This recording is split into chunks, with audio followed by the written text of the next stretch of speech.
kata, aku nak sangat anak aku pun macam dia.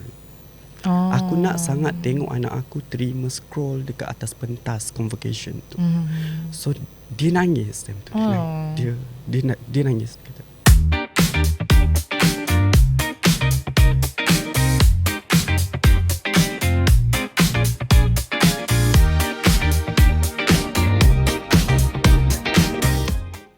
Hai, Assalamualaikum, salam sejahtera. Bertemu sekali lagi kita bersama saya, Cik Putri si Pakar PTPTN di siri podcast dari studio PTPTN. Ada bincang, jom sembang. Okey, baiklah, untuk episod kali ini, so kita akan bawa pemincam-pemincam dari seluruh Malaysia, tak kisah daripada utara, selatan, timur, barat, Sabah, Sarawak, semua kita bawakan ke studio PTPTN untuk berkongsikan cerita kisah mereka daripada mula buat pinjaman, daripada mula membuat bayaran balik, ataupun mungkin ada kisah suka, duka, tawa, riang, gembira semua untuk mereka kongsikan dalam siri podcast dari studio PTPTN yang pastinya akan memberikan pengajaran dan sedikit input kepada penonton-penonton yang setia menyaksikan dari studio PTPTN. Okey, baiklah, untuk episod kali ini kita bawakan khas bersempena dengan baru-baru ni tular di media sosial di mana posting beliau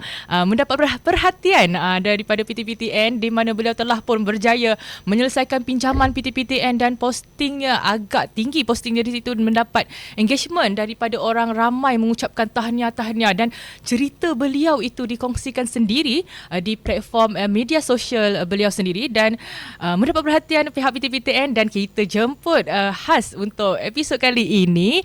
Dan marilah kita memperkenalkan Encik Muhammad Ani bin Arullah. Hai, Assalamualaikum. Hai, Waalaikumsalam warahmatullahi. Okey, atau lebih mesti dikenali sebagai Uncle N, betul? Ya, betul. Sebabnya saya tengok Uncle N punya posting. Daripada posting penulisan tu, saya terus stop Uncle N. Uncle N aktif ya di media sosial, dia buat live, dia selalu berkongsikan dan mendapat perhatian mengenai ceritanya sendiri. Dia memang structure daripada tahun 2000, mula 2000 berapa tu pinjam? 2013 sampailah 2026 ni ya. Tapi dah selesai bayar tu pada tahun 2025. Dan diceritakan dalam postingnya dan mendapat perhatian, dan khas untuk penonton dari studio PTPTN, kita bawa Uncle An datang ke studio PTPTN untuk kongsikan. Terima kasih jemput. Okey, baiklah Uncle An, untuk mungkin audiens penonton di luar sana yang ada mengenali dan mungkin ada tidak mengenali lagi Uncle An. Okay, Uncle An, silakan perkenalkan diri. Assalamualaikum. Saya Muhammad Ani bin Arullah, biasa mesra dipanggil Uncle N, ada yang panggil Mr. N, ya. Tapi Uncle N tu lebih kepada saya ramai anak buah. Okay. Itu dia. So habis belajar pada tahun 2016. Selesai bayar pada tahun 2025. Panjang journey tu. Panjang, sangat panjang. Okey, baiklah. Uncle An, asal daripada mana tu? Saya sebenarnya asal dari Sabah. Sabah? Sempurna Sabah. Sempurna, Sabah. Original Sabahan. Original Sabahan ini asal daripada Sempurna juga. Sempurna. Tapi membesar di Tanah Semenanjung. Wah, tapi masa permulaan jumpa tu, saya ingatkan Uncle N daripada Semenanjung macam tu. Tapi nice, Sabah juga. Sebab tahun 2020 tahun 2000 tahun 2000 rasanya darjah 3 belajar di sini sudah, berpindah ke sini sudah. Jadi sampailah habis belajar, sampailah sambung belajar, sampailah dapat utang PTPTN. Semuanya di sini. Tapi tak apa, yang penting masih ada lagi Sabahnya tu ya. Ada lagi, tak pernah lupa. Ya. Doi sayang. Oi, itu jangan suruh saya nyanyi. Tak boleh, tak boleh. Yalah, orang Sabah kan suaranya sedap-sedap kan. Tapi bukan saya. Okey, bukan. Okey. Alright, baiklah. Tu selingan je lah ya. Jangan serius sangat, relax ya. Okey, baiklah. Mesti ramai yang dah tak sabar. Okey. Saya nampak posting Uncle N, penulisan Uncle N tu sangat-sangat menyentuh sebenarnya. Bila ada di hujung posting tu memberi kata-kata semangat untuk pembinjam-pembinjam di luar sana yang baru nak buat pinjaman untuk membayar balik pinjaman. So mungkin pengalaman Uncle N sendirilah daripada awal, macam mana mungkin Uncle N nak kongsikan kisah Uncle N sendiri daripada mula belajar dan macam mana terdetik hati yang membuatkan Uncle N rasa okay, belajar dan aku perlu pinjam PTPTN. Okay, mungkin boleh kongsikan kepada penonton. Wah, alhamdulillah kalau masih diberi memori yang ingatan yang kuat untuk mengimbas kembali pada awal-awal kita nak sambung belajar tu. Okey, pada tahun 2000, saya rasa sekitar 2012, mula selepas SPM 2009 tu, saya terus bekerja. Okay. Bekerja. Kemudian tak minat dah sambung belajar ni sebenarnya. Dah rasa macam aku nak kerja, aku nak cari duit, kan? Nak sambung belajar ni dia perlukan kos yang tinggi, perlukan duit. Mak ayah dah berusia, so tak mampu nak tampung. Saya bongsu daripada 6 beradik, so adik-beradik semua dah kahwin. Nak tampung saya pun saya rasa diorang tak mampu. So ada baiknya tak yalah sambung belajar, kan? Tapi mak ni dia pernah menghadiri convocation kakak sepupu. Okay. So dekat UIA kalau tak silap. So bila dia hadiri convocation tu, dia sebab, dia sedih dan dia share dengan kakak sepupu, mak kepada kakak sepupu lah, adik dia. Dia kata, aku nak sangat anak aku pun macam dia.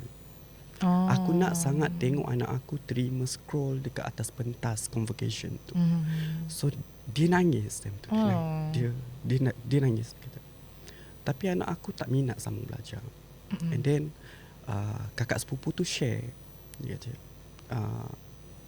Tok, biasa dia panggil Tok. Tak apa boleh. Kita ada translation. Ya, Tok, dia kata,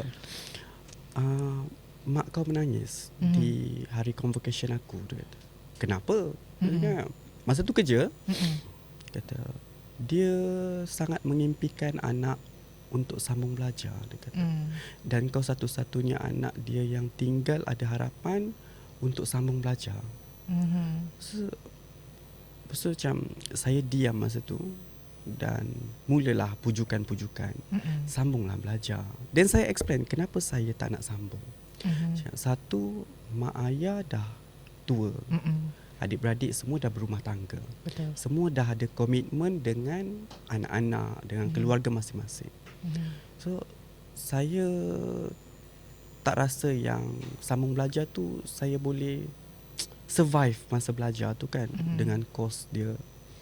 Lepas tu kakak sepupu ni still pujuk, pergilah, PTPTN ada, dia kata. Kita orang ni semua ni pun pinjam PTPTN, dia kata. Lagi kau ada ayah, ada mak, dia kata. Kita orang ni dah tak ada ayah. Okay. Tapi kita orang struggle untuk belajar sebab dengan belajar ni ubah hidup kita. Lepas tu macam selepas dia orang pujuk tu, mak datang masuk bilik masa tu. Sambunglah belajar. Mak nak sangat kamu sambung belajar macam sepupu-sepupu kamu, dia cakap. Abang kakak kamu dah tak ada tak ada peluang, kan. So apa kata kamu anak bongsu, kata. So macam masa tu degil lagi. Okay. Tapi bila tak mau lah mak. Tak mau sebab tiada apa duit kita. Okay. Tiada apa duit kita. So pada masa itu juga saya diduga di tempat kerja. Masa tu dah bekerja, lepas tu ada kerja supervisor agensi pekerjaan. So ada satu company tawarkan untuk saya jadi permanent kat dalam tu.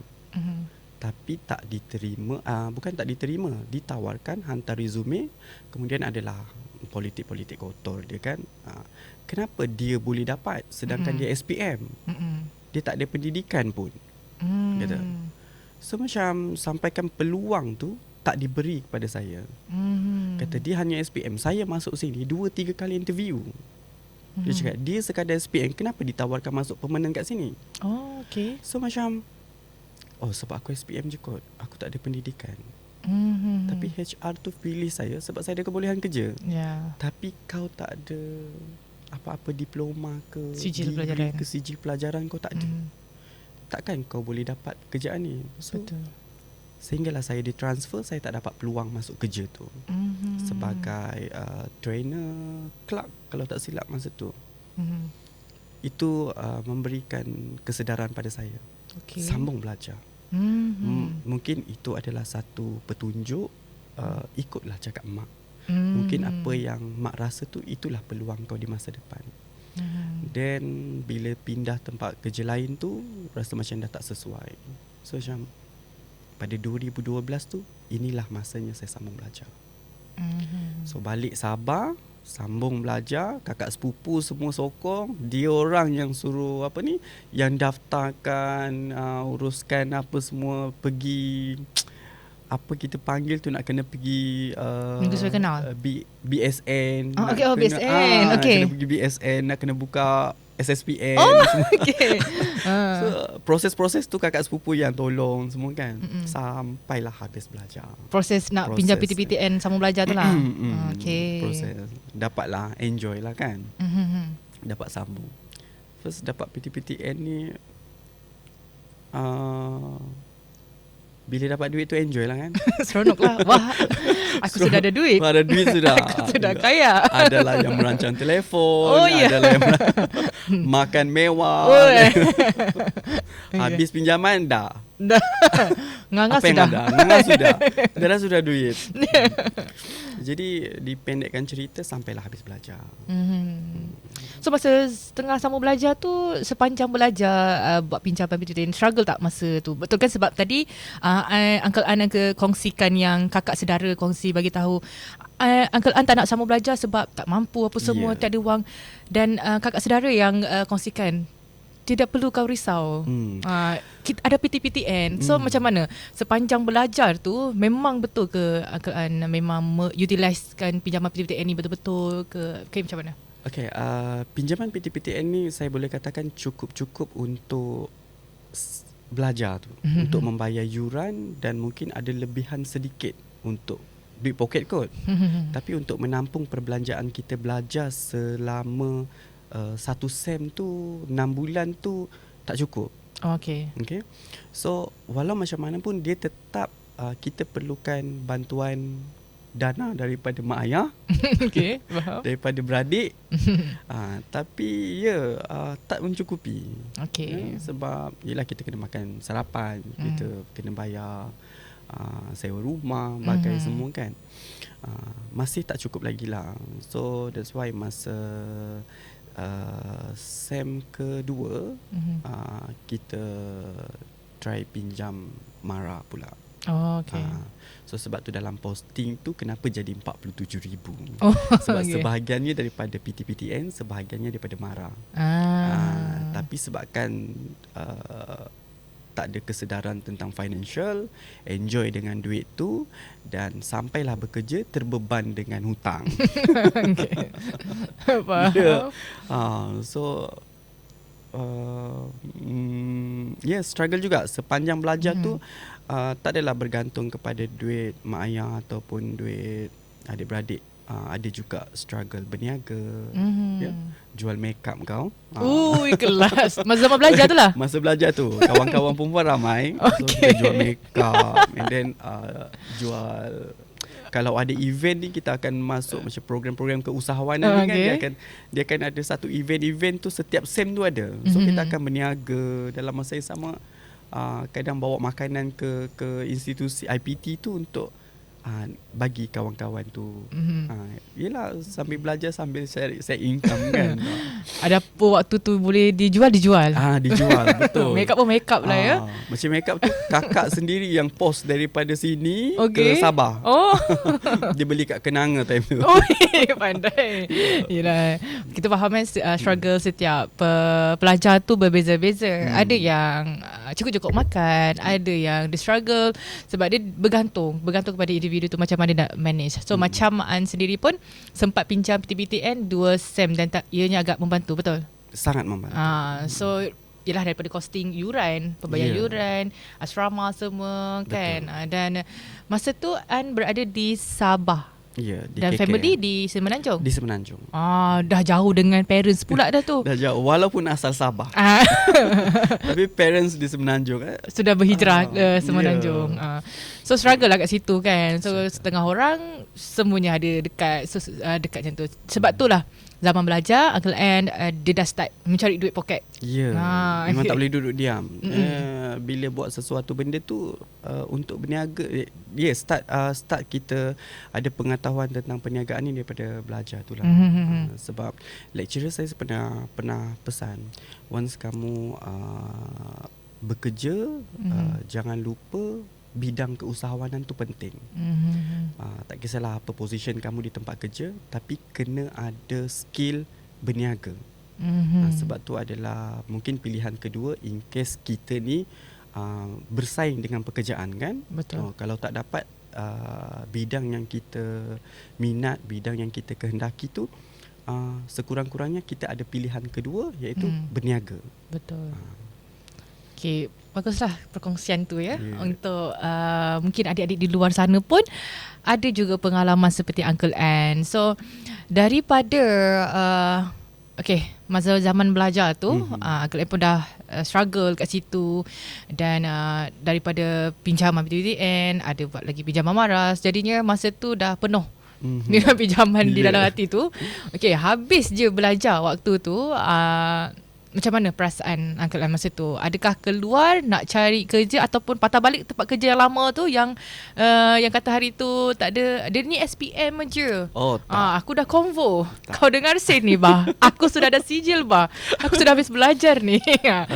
Ke macam mana? So ceritakan. Tak ada juga. Saya tak pergi ke company lama tu untuk merayu, meminta terimalah aku. Ni aku dah bawa scroll. No. So apa yang saya buat time tu, saya dah minat dengan berniaga. Selepas saya tak perancangan saya cakap saya bila dah habis belajar ni, saya cari peluang untuk berniaga. So saya nak jadi usahawan. Saya nak jadi Alif Syukri. Yeah. Memang ada buat connection ke dengan dia masa tu? Tak ada. Tapi pernah, masa belajar tu saya pernah attend dia punya program. Program-program Datuk Azizan Osman, usahawan-usahawan semua tu saya pergilah masa belajar tu. Cuma bila kita dah di-input dengan kenapa perlu jadi usahawan ni, itu adalah pilihan kedua jika kita tak dapat pergi. So apa pun dia beralih dah. Lepas belajar tu nak jadi usahawan. Lepas tu tapi kau nak berniaga, kau tak ada duit. Habis belajar kau ada hutang 47,000. So alamak, macam mana ni cari modal ni macam mana? Tak apa, kerja dulu. So kerja tu pun saya tak gunakan saya punya sijil pendidikan. Saya contact agensi pekerjaan. Saya cakap saya nak masuk yang office hour, Sabtu Ahad tak ada kerja, and then tak ada shift. Sebab saya cakap saya nak berniaga. So dapat pekerjaan tu sebagai contract worker, pekerja sambilan je lah, masuk kat dalam sebagai kerani. So tak guna scroll. Bos sendiri pun tak tahu yang saya ada sijil pendidikan tu. Lepas tu bila dah masuk, seingat saya bila dah masuk, dalam sebulan kemudian baru diorang tahu, you ada education ma. Masa interview kenapa you tak bagi tahu? Cakap saya tak mau ada position. Dia cakap saya mau kerja sambil berniaga. Saya tak mau nanti ada position saya tak boleh berniaga lah bos. Dia kata ayah you masalah lah kan.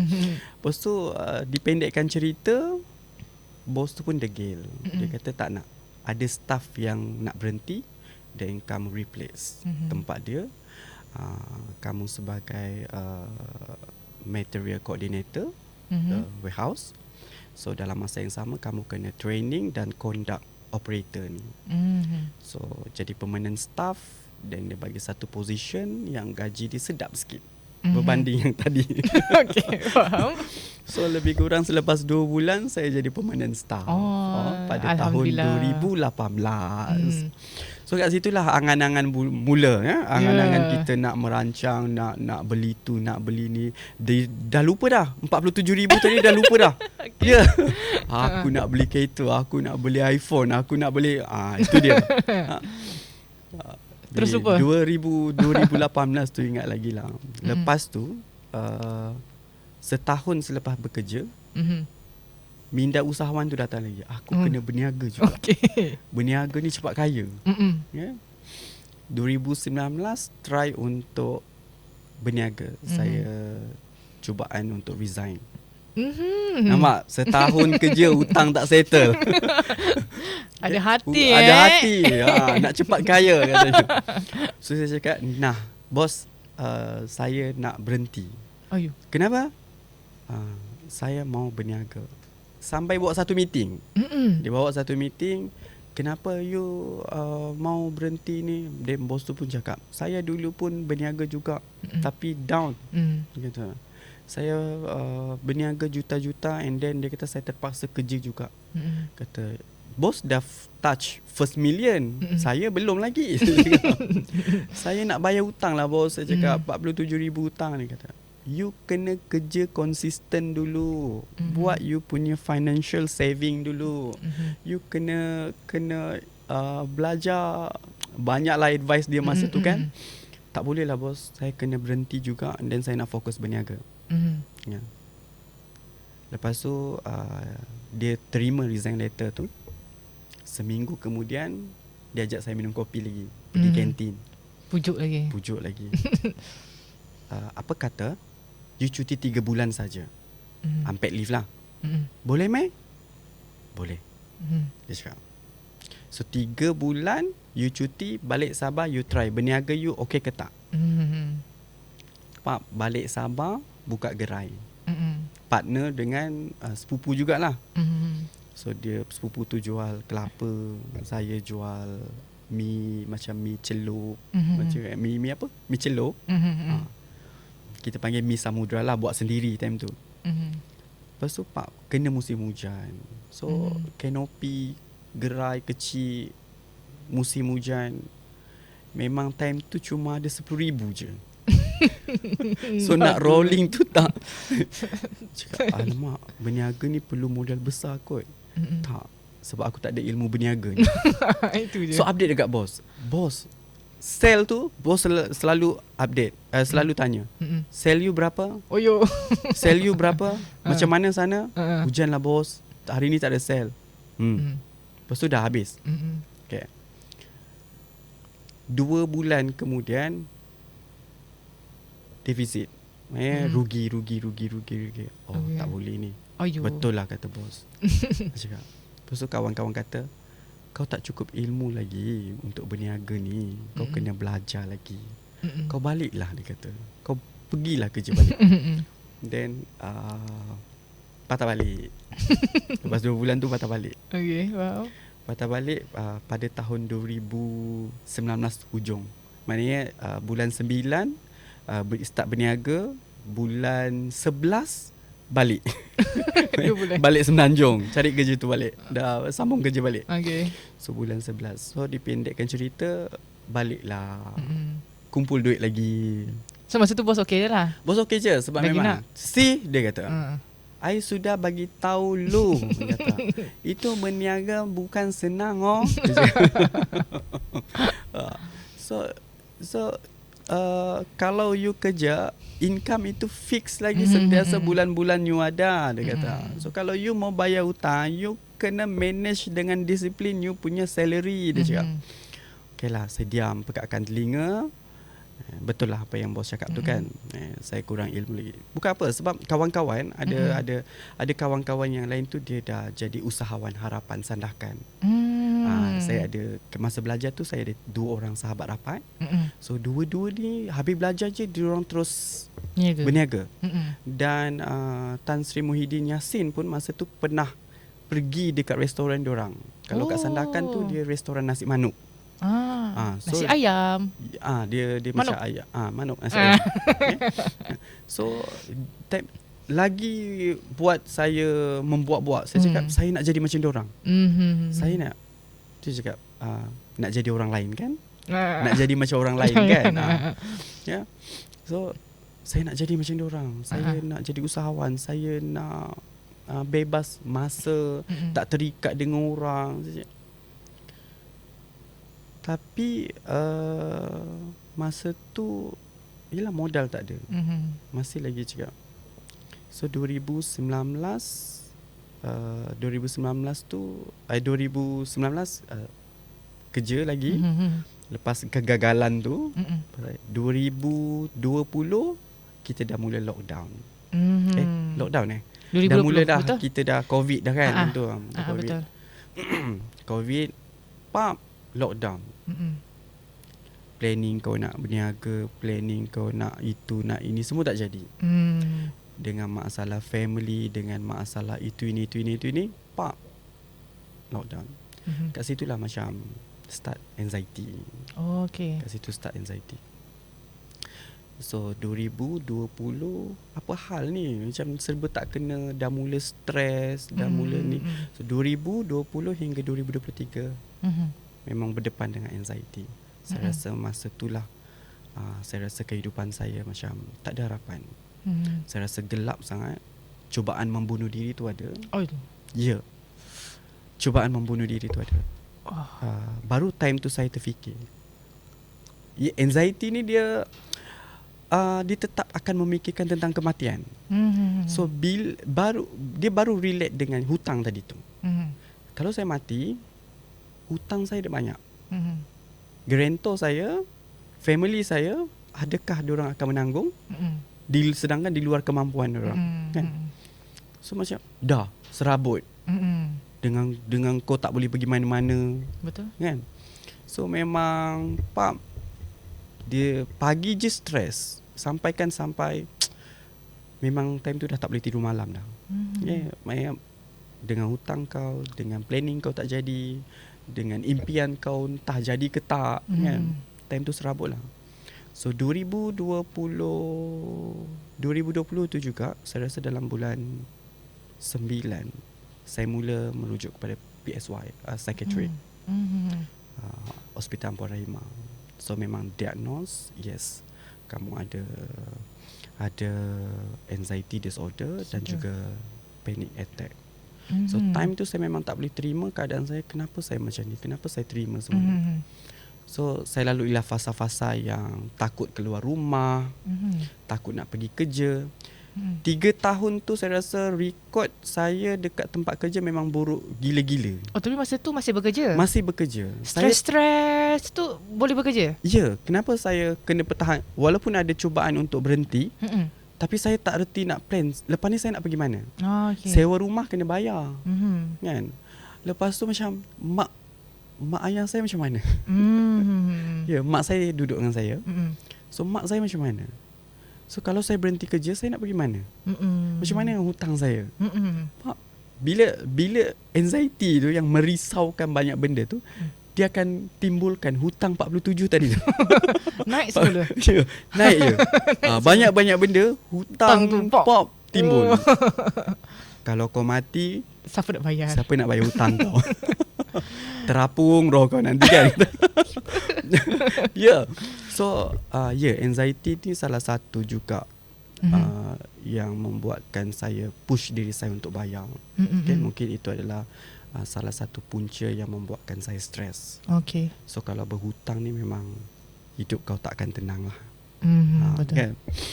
So 2023 saya rasa saya dah mula kenal apa punca saya stres. Kenapa saya apa benda yang trigger buat saya trigger untuk stress, anxiety ni semua kan. Alhamdulillah masa 2023 tu juga sebenarnya sebelum reverse kejap lah reverse. 2022 saya tukar department. Okay. Ya, sebab surrounding kita kena tukar environment kan. Tukar department, lepas tu saya dapat bos baru.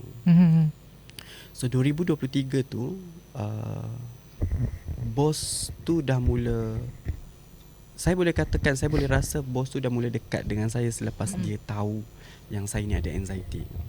So masa tu kalau meeting ramai-ramai, bos ni dia selalu catat nota tu berbau motivasi ataupun informasi. So 2023 tu biasanya dia akan meeting dengan engineer. Tapi pada ketika itu saya dah attendant teruk, bukanlah absent tapi yelah kejap-kejap MC kan, mental kau tak betul. So dia cuba, mungkin masa tu dia cuba untuk kenal, dia cuba untuk dekati, mungkin dia boleh bantu. Itu yang saya dapat rasa. So 2023 tu sepanjang tahun tu pelik, kenapa bos ni tiba-tiba join meeting dengan kita orang setiap pagi briefing tu. So dia akan catat satu nota, dia suruh kawan kerja tu bacakan. Dia baca pak. Dan dia selit lah. Dalam hidup ni ada benda yang kita boleh kawal, ada benda yang di luar kawalan kita. So fokus kepada apa yang kita boleh kawal. Ekonomi dunia kita tak boleh kawal. So itu pun salah satu menyumbang kepada kita berfikir overthinking kan. Malaysia nak bankrupt lah, hutang itu semua, benda tu masuk kan. Padahal itu bukan kerja awak, Dik. Ya, itu bukan kerja awak, Dik. Betul. Kau urus saja diri kau lah. Tak usah kau fikirkan orang luar kan. Betul. Apa cakap, dengan hutang aku, ekonomi merosot kan. Apa hal ni dia kata. So dia kata bila kita terlampau banyak berfikir, itu yang membuatkan kita stress, overthinking semua tu. So dia ada cerita pasal anxiety tu apa, overthinking tu macam mana. So setiap pagi selama hampir setahun tu dia join kita orang meeting. Padahal tak sepatutnya. Rasanya sebelum-sebelum ni memang senior-senior cakap dia tak join dengan kita pun. So dia suruh bacakan kepada orang-orang lain. Baca. So input tu saya dapat. So selama setahun tu saya boleh katakan nota yang dia selalu tulis tu adalah untuk brainwash saya. Dia mungkin sebab saya dah jumpa secretary, yes. and then saya dah makan ubat. Tapi tak ada improvement. Betul. Okay. So masa tu pendek kata setiap pagi tu dia memang akan motivate daripada muka yang masam, kusam sampailah kembali ceria. Bos mula melawak, dia. So 2024 saya rasa kat situ saya ada nafas baru untuk bangun balik. Okay. Tapi macam mana pun, walaupun kau ada nafas baru untuk bangun, tetap hutang tu menghantui. Hutang tu tetap. Kat situ kita dah mula belajar financial. Dan yang paling penting masa tu bos selalu share kekayaan yang sebenar adalah bila kita bebas daripada hutang. Kekayaan yang sebenar bila kita sampai masa tu kita dah tak terikat dengan masalah hutang. So dia cerita pengalaman dia sendiri yang pada umur 45 rumah dia habis bayar, and then dia tak ada hutang, kereta habis bayar semua. So macam situ ada inspirasi datang. Oh yelah, cuba bayangkan, dia kata kalau dapat bersara di usia yang muda, lepas tu maknanya yang awal lah kan. Ya, betul. Banyaklah yang dia sharing kat situ. Then mula input, and then dia advice pasal financial, pasal kewangan, pasal emas. Emas tu memang kita dah kumpul sikit-sikit, walaupun kata anxiety pun kan. Emas tu selama kita sakit tu banyak membantu jugalah. Betul. So dia banyaklah sharing pasal pelaburan. So dipendekkan cerita, pada tahun 2024 tu 2024 saya dah mula bangkit balik. Saya mulakan berniaga balik. Saya berniaga cari macam mana saya nak diversifykan saya punya income. Macam mana kita tak boleh bergantung dengan income. Betul. Kau sedar dah ada hutang. Kau tahu gaji kau tu tak dapat nak menampung itu ini. Kau tak payah kerja, tak payah kejar kerja yang gaji besar. satu skill kurang, mungkin pengalaman kurang, dan anxiety jugalah. Risau kan nak tukar kerja, belum tentu selesa macam sekarang. Ataupun belum tentu dapat gaji macam sekarang. So dipendekkan cerita, time tu saya kena kerja tetap, tapi saya kena manage kewangan saya. Saya kena manage kewangan saya. So 2024 tu saya cuba untuk cari, bangun pagi buat burger, jual kat kilang. And then join, saya jadi agent travel agency. 2024 tu 2025. 2024 tu saya start berniaga kat kilang je dulu. Belum join agent-agent mana-mana lagi. So kat situ saya cuba untuk cuba balik, naturalkan balik saya punya cara berfikir tu kan, selepas trauma dengan anxiety tu. So tak sembuh sepenuhnya sebenarnya, tapi try hard untuk keluar, beranikan diri, cari diri tu balik. Confidence level yang selama ni takut-takut, kena cari balik. So 2025 tu struggle, financial. Betul. Then cari, aku ni ada hutang lagi ni. Ada hutang lagi ni, aku kena bayar ni. 2025 tu macam-macam lah berniaga. Start join agency travel, bawa staff travel. Then mula buat apa tu, part time, jual beli emas. Lepas tu banyak agency travel lah, itulah apa yang boleh dijual, boleh jual. Apa yang apa tu, penghantaran kereta Sabah Sarawak tu pun commission juga. Tolong orang jual kereta, dapat commission juga. Apa-apalah, apa-apa je lah. Janji dapat duit. So 2025 tu saya settlekan PTPTN. Sebab di antara PTPTN dengan MARA, PTPTN ni kecil lagi. So PTPTN tu 12,000, tapi saya start bayar daripada tahun 2020. Walaupun anxiety apa semua, dapat duit bayar. Dapat duit bayar. Walaupun masa tu stres, tekan, memang stress, tak tinggal PTPTN ya? Memang tak tinggal. Tapi bukanlah PTPTN punca anxiety ya? Bukan Bukan. Janji. PTPTN diam je tau. Tak kerja pun kan? Tak, ada email je. Cik Muhammad Ani Arullah, kamu dah tertunggak sekian-sekian. Tapi lepas baca tak anxiety ya? Relax je? Tak, sumpah tidak. Cik, abaikan je dulu. Kau sabar jap. So masa PTPTN dijadikan cerita, saya mula tahun 2020 tu, masa saya anxiety tu juga dah start. Kat situ saya dah apply loan kereta. Okay. So loan kereta time tu, bila kita submit, tak lepas. Sebab? Tak lepas sebab ada tunggakan PTPTN. Oh no. Okay. Pak, tak apalah, kita bayar. Saya nak kereta ni sebab macam mana nak COD barang jualan kan, kalau tak ada kenderaan. So loan kereta loan tak lepas, KWSP lah pertama. So maksudnya bayar tunggakan tu guna KWSP? Ya, guna KWSP masa awalnya tu. Sebab sambung belajar kita lambat kan, kita kerja dulu. Memang dah ada KWSP sikit. Lepas tu tahun 2020 tu dah tambah sikit dah.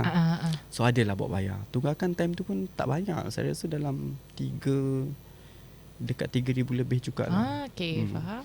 So bayar. Habis PAP lulus. Hello, senang. Kereta dah ada. Reject.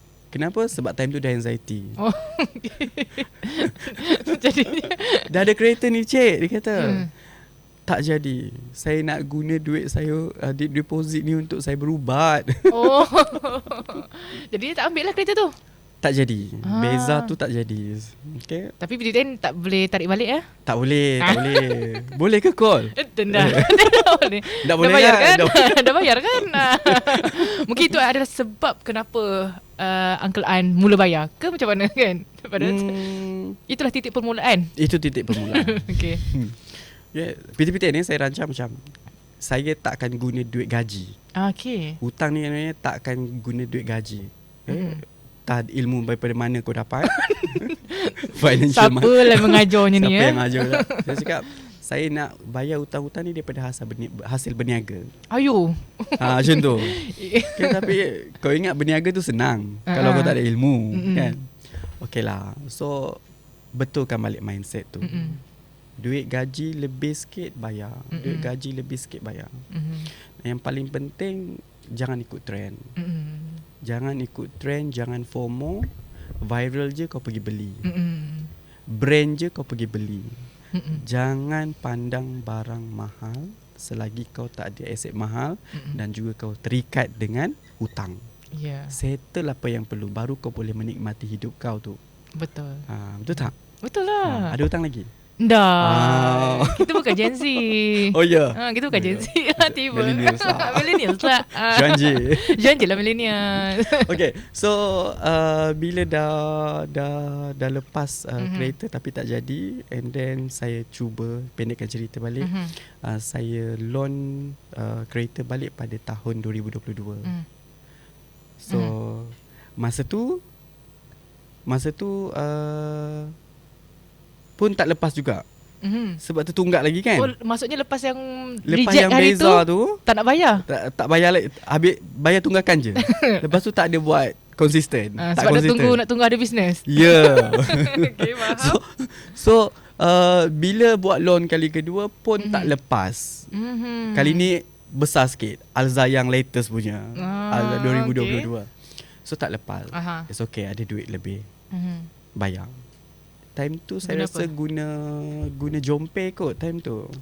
Saya guna Jompe, guna duit simpanan, duit sendiri. Okay, bukan janji bukan duit bisnes. Bukan duit bisnes. Bisnes tak jadi time tu sebab tengah tak betul kan. Okay. Kali kedua saya rasa PTP kalau tak silap saya guna ni jugalah. Kalau tak duit sendiri guna EPF. KWSP account 2 juga. So lepas daripada tu kat situ dah start guna duit sendiri. Sebab kita dah 2022 tu dah mula stabil, dah mula 2024 pun dah mula cari duit apa semua. So adalah balance sikit-sikit. 2025 tu lebih kurang ada dalam 2000 lebih tu bayar habis lah. Balance dah tak banyak dah masa tu. Dah tak banyak dah. So yang boleh bayar habis tu EPF juga, KWSP juga? Dia separuh. Okay. Duit sendiri dengan EPF jugalah. Okay. So pada waktu tu lah kan 2020 berapa tu kita tengok 2022 bayar habis PTPTN tu? Tak, 2022 tu yang tak lepas loan yang beza. Tak lepas. Okay.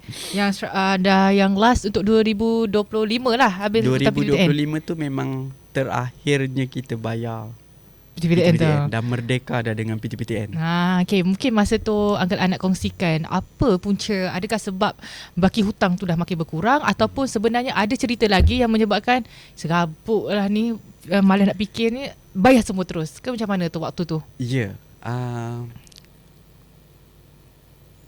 Target saya masa 2025 dalam struggle saya mencari duit tepi, dalam struggle saya untuk stabilkan kesihatan saya, saya target, saya cakap saya nak margin saving selepas tolak komitmen saya tinggi.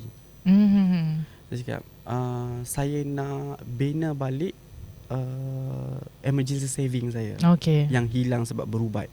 Kau jumpa doktor, duit. Kau jumpa bomo, duit. Kau jumpa ustaz, duit. So terakis. So saya cakap saya nak kumpul balik duit saya tu yang hilang tu selama 3 tahun tu macam mana. So salah satunya komitmen kau kena kurangkan supaya duit balance kau tinggi. So margin saving kau tinggi. So macam mana kau nak tinggikan margin saving kau kalau kau still ada komitmen hutang-hutang dan semua tu. So saya cakap settlekan 2025 saya settlekan habis.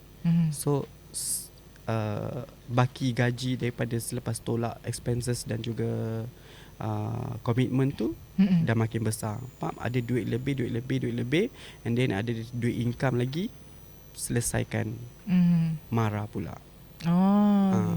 Tapi marah tu bercampur lah. Kita guna emas sikit, kita guna saving daripada unit trust sikit, KWSP sikit. Lepas tu minta pengurangan juga. So selesailah hutang.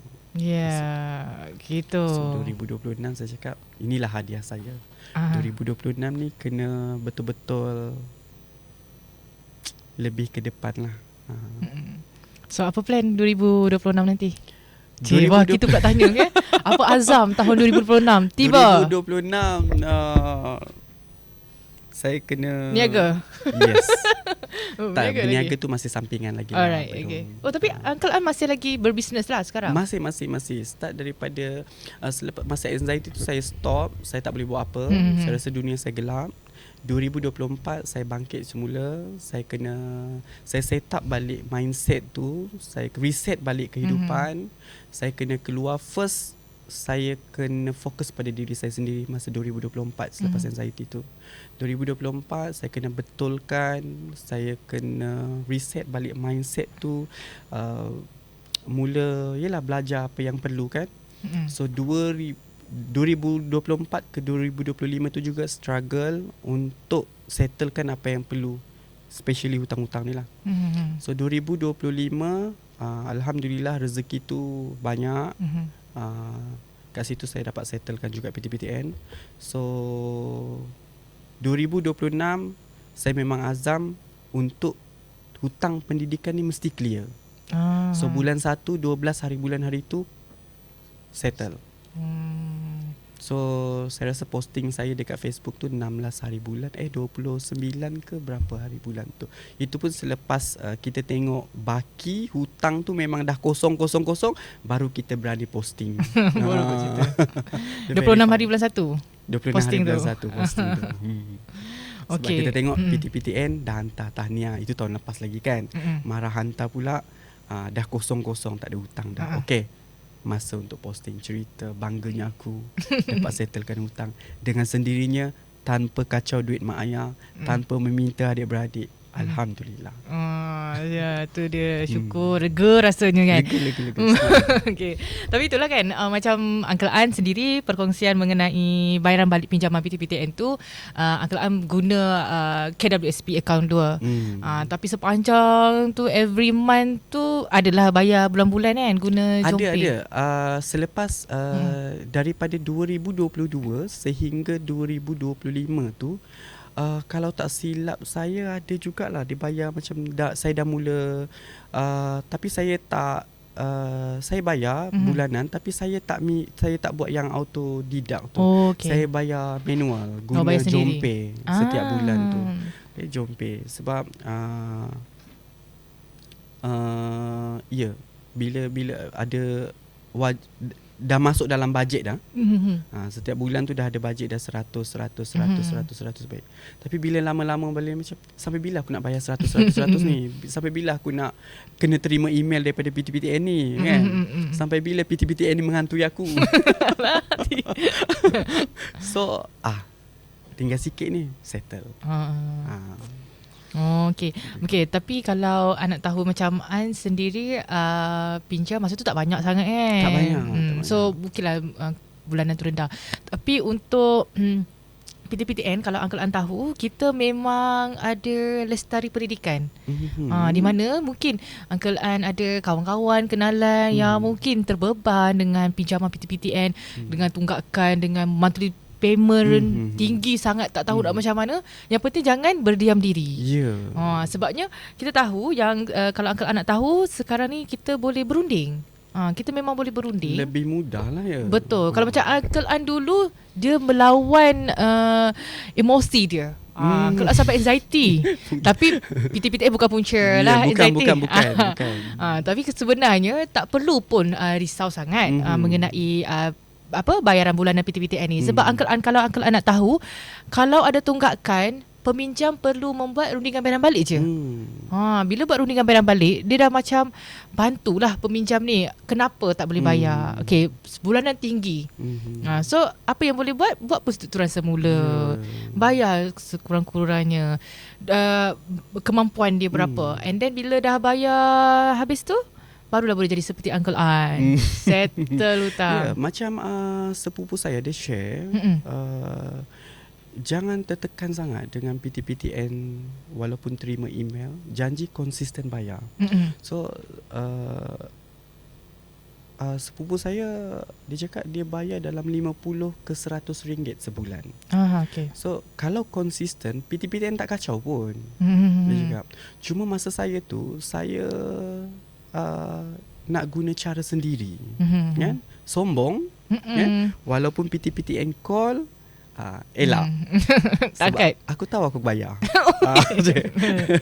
Yakin. Walaupun PTPTN call, kata okay, saya bayar. Then saya abaikan. Email abaikan. Okay?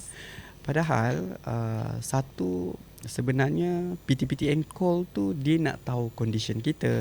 Betul. PTPTN tu nak ajak kita berunding, betul. nak bantu kita, nak settlekan semula. Tapi ramai ada kawan-kawan tu dia orang mengelak. Sebab dia kata kalau sepupu tadi dia kata dia bayar 50 ke 100 ringgit sebulan. So hari ini dia dah berapa tahun ya dia lepas belajar tu, dan hari ini dia dah jadi cikgu dah. Sepupu saya tu. So dia tak ada rasa terbeban pun. Tapi kawan yang satu ni, saya tak tahu apa planning dia. Bila kena call dia kata dia mengelak. Daripada stres berdepan dengan tagihan-tagihan hutang ni, baik dia mengelak. So bagi saya lebih menarik lah kalau kita terima panggilan daripada PTPTN, minta advice, minta tolong macam mana saya nak bayar. So macam saya memang target dan susun jugalah dengan cara sendiri. Awal-awal tu silap lah. Awal-awal tu silap. Okey. Betul lah tu perkongsiannya tu kan. Bukan daripada Uncle An sendiri saja, tapi sepupunya sendiri, kakak saudaranya sendiri pun dia berkongsikan mengenai barang balik pinjaman PTPTN. Yang penting datanglah berunding. Berunding, betul. Datang berunding macam mana berunding macam mana mula-mula kita berunding nak pinjam tu. Macam mana mula-mula tu nak pinjam. Janji nak bayar. Ikut je. Okay, borang ni nak pergi minta PIN ni apa semua, pergi BSN, pergi sana, pergi sini. Macam itulah kalau kita nak bayar nanti. Betul. So itulah dia perkongsian daripada Uncle An. Dan sebenarnya dia menarik minat kita sendirilah dalam posting Uncle An tu. Saya nak baca sikit. Silakan. Sikit ya. Alhamdulillah, ini bukan penamat, ini permulaan hidup dengan dada yang lebih lapang. Kepada adik-adik yang nak sambung belajar, Uncle sudah tidak berhutang ya. Giliran kamu meminjam. Beringat selalu, miskin bukan alasan untuk kita tidak belajar. Dengan belajar boleh ubah kehidupan kita. Dan sebenarnya bila hari ni kita bawa Uncle An datang ke studio, potongan ayat tu sebenarnya dah Uncle An dah ceritakan pada hari ini. Dan barulah saya faham, okey, rupanya Uncle An daripada background begini-begini. Dan that's why lah ucapannya begitu. Dan sebenarnya dia menarik minat kita juga untuk adik-adik di luar sana untuk teruskan ilmu tu dan belajarlah. Walaupun kita tahu, walaupun kita ada hardshipnya sendiri, kesusahan kita sendiri, tapi dengan ilmu lah. Lihat Uncle An sekarang sudah berjaya. Okey, mungkin sebelum kita nak mengakhiri, masa cemburu, Uncle An dah dekat sejam dah kita sembang ni. Tak perasan sembang kan. Jadi mungkin Uncle An nak bagi kata-kata sedikit untuk adik-adik di luar sana ataupun peminjam PTPTN yang mula nak bagikan kata-kata semangat macam mana nak mulakan bayar balik pinjaman ni. Pertama sekali, kalau kita memang dari background keluarga yang kurang senang, tak ada apa-apa yang boleh mengubah hidup kita melainkan ilmu. Betul. Sambung belajar. Kalau ada pesanan-pesanan nak jadi influencer, boleh buat kaya, nak buat tu buat ni, influencer tu pun kena ada ilmu. Alright. Khairul Aming sendiri pun pernah pesan, nak jadi influencer, nak kekal selamanya berjaya dalam dunia influencer tu, kena ada ilmu. Kalau tak ada, hilang juga. Betul. Okay. Keduanya, kalau kita pun dari background yang orang yang susah, kita jangan tertekan katanya tak ada bantuan daripada mana-mana agensi. Nak sambung belajar, terus sambung belajar. PTPTN sedia bantu. Ya. Macam hashtag kita lah. Ya. PTPTN sedia bantu. Hashtag PTPTN boleh bincang. Okay. Alright. Dan jangan jadikan kemiskinan tu adalah alasan untuk kita tidak sambung belajar. Okay. Peluang ada di mana-mana, kejar. Ya, betul. Okey, itu dia sedikit kata-kata daripada Uncle An sendiri, dan saya percaya yang setia menonton kita pada episod hari ini pasti dapat input baru, dapat ilmu daripada Uncle An sendiri. Macam mana Uncle An sendiri berada di fasa-fasa tekanan, anxiety, dan dia keluar daripada kepompong anxiety itu untuk teruskan hidup dan terus berjaya dalam kehidupan dia sekarang. Dan saya percaya ceritanya dan kisahnya ini akan dapat memberi sedikit pengajaran kepada para penonton di luar sana yang mungkin mempunyai masalah yang sama seperti Uncle An. Okey, baiklah. Terima kasih Uncle An kerana sudi bersama kita pada hari ini. Terima kasih juga jemput ke studio PTPTN. Studio PTPTN. Okay. Uncle An pun sekarang Uncle An dah tak anxiety tau. Dia relax santai je tau. Santai. Rasanya macam syukur Alhamdulillah juga melalui fasa yang ada anxiety apa semua tu banyak mengajar kita. Lebih-lebih lagi bila melalui selepas semua ni kita rasa lebih kuat, lebih ready dengan apa pun sebarang kemungkinan di hadapan. Betul. Okey, baiklah. Terima kasih diucapkan kepada Uncle An kerana sudi bersama dengan kita, dan harapnya Uncle An tidak berhenti memberikan kata-kata semangat buat adik-adik di luar sana di platform media sosialnya sendiri, buat video buat posting. Yang pastinya ada banyak kata-kata positif daripada Uncle An sendiri. Okey, baiklah. Terima kasih Uncle An. Terima kasih kepada para penonton yang setia bersama kita dari studio PTPTN. Jangan lupa untuk penonton di luar sana, mungkin ada juga rasa keinginan seperti Uncle An untuk berkongsikan kisah anda sendiri sebagai seorang peminjam PTPTN ataupun sedang membayar pinjaman PTPTN. Mungkin anda ingin juga sertai kita di studio PTPTN untuk hadir bersama saya untuk kongsikan cerita anda juga. Jangan lupa untuk mengisi borang Google Form yang telah disediakan di ruangan komen, ataupun mungkin boleh beri komen di ruangan komen di YouTube channel kita, dan admin akan kontak anda untuk sertai bersama-sama kita dalam sesi dari studio PTPTN. Ada pinjam, jom sembang. Okey, baiklah, itu saja daripada saya. Assalamualaikum. Bye.